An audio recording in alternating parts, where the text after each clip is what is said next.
Welcome, comic book fans, to another wonderful week of the next issue. This week we're actually going to be going over the Star Wars universe in comics. Now, as of last week, the Force has awakened, and a new movie has launched, starring brand new characters, and, well, really launching in the new part of the continuity that is Marvel, Disney, and Star Wars. But due to this merger, there is now kind of a Star Wars multiverse, if you will. Aspects of the old timeline are definitely going to seep through into the new movies and new storytelling and new comics and such.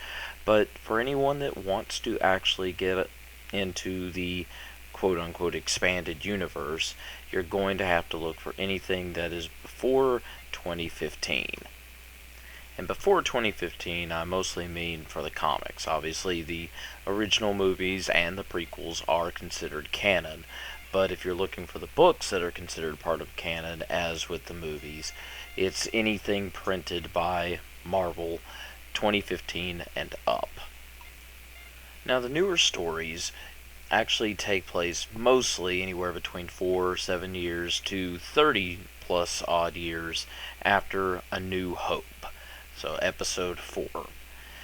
With these stories, they expand upon what's happened after the original Death Star was destroyed, as in Star Wars Darth Vader, which was the main comic I've actually been reading as of late in the Star Wars universe, and it is amazing. Getting to see Vader's interaction with the Emperor off screen, getting to see how he handled his defeat and the loss of the Death Star, and what kind of toll that actually took on the Empire.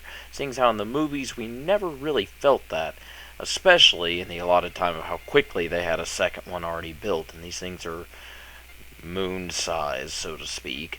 So, you never really understood if this, did this hurt the Empire financially? Did it set them back at all? I mean, heck, they had a second one built pretty quickly, so is destroying the first one really even hurting the Empire all that much? I mean, so the Emperor doesn't have a big planetoid ship to fly around on.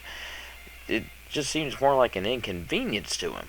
Well, these comics, the Star Wars Darth Vader, really show you what impact that had on the Emperor and his relationship to Darth Vader and the Empire and everything. Now, much like any connected universe, you also have Star Wars Leia and Star Wars Shattered Empire, as well as Star Wars Lando and a few other Star Wars books that are going on right now that all take place around the same time. What was the Rebels' next plan? They didn't just go from what was going on at the end of New Hope to exactly 100% what was going on at the beginning of the Empire Strikes Back. And so there's all the stuff that's happened in between, and the comics really let you elaborate on that.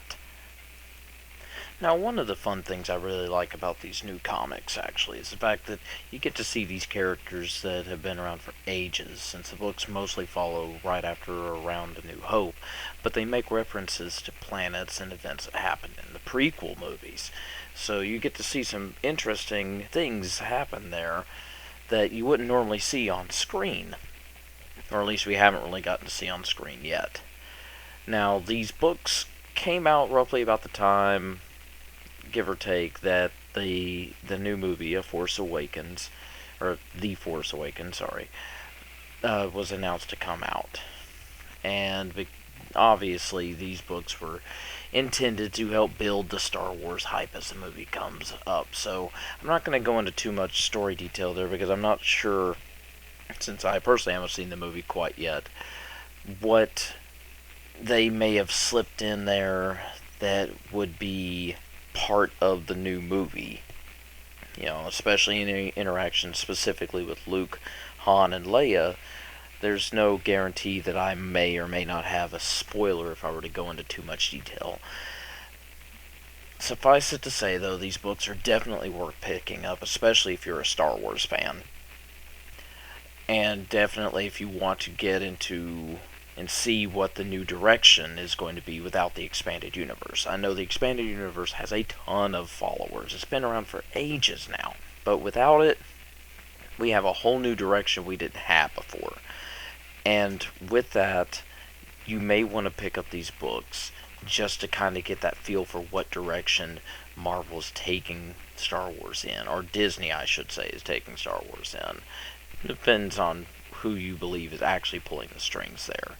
Now, for those of you that do still enjoy the expanded universe, while there aren't any comics currently going on in that universe, you can be on the lookout for any Star Wars books that are labeled under the Legends moniker, as those are books that take place in the expanded universe. So if you really want to get your fill of the expanded universe in a way, that would be my suggestion.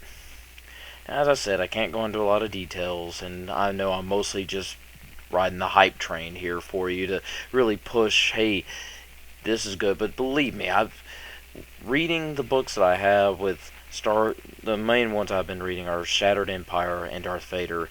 Kind of dipped into Princess Leia a little bit there because Shattered Empire had a little bit of a crossover with it, actually. These books are amazing. If you are fans of any of the Star Wars mythos, you will love these books. But my favorite has definitely been Vader. And the things they've introduced there, getting to see some evil versions of some characters that you wouldn't. Now, they're not the same characters, so don't consider that a spoiler unless these characters were to show up in the movie. But some evil versions, not the same person, but evil versions of characters that you are normally just seeing as good. It's been a very amusing ride. So, for all of you that have not seen the movie, I definitely suggest going to watch it. I myself will be watching it here soon. And over the holidays, I definitely suggest for any Star Wars fan to pick up these books. Hopefully you get them for Christmas, and hopefully you also get them for any of your loved ones that love Star Wars. And with that, I hate to make this short, but this is going to be a short episode of the next issue as we prepare for next week's episode, which is going to be the last episode of the year, and our New Year's celebration being our year 2015 recap in comics. All the big events that have happened, the big fights, the big reveals, big deaths, things that have happened in comics over the year of 2015. We're going to be going into a year-end review of that. So I will see you next week for the next issue.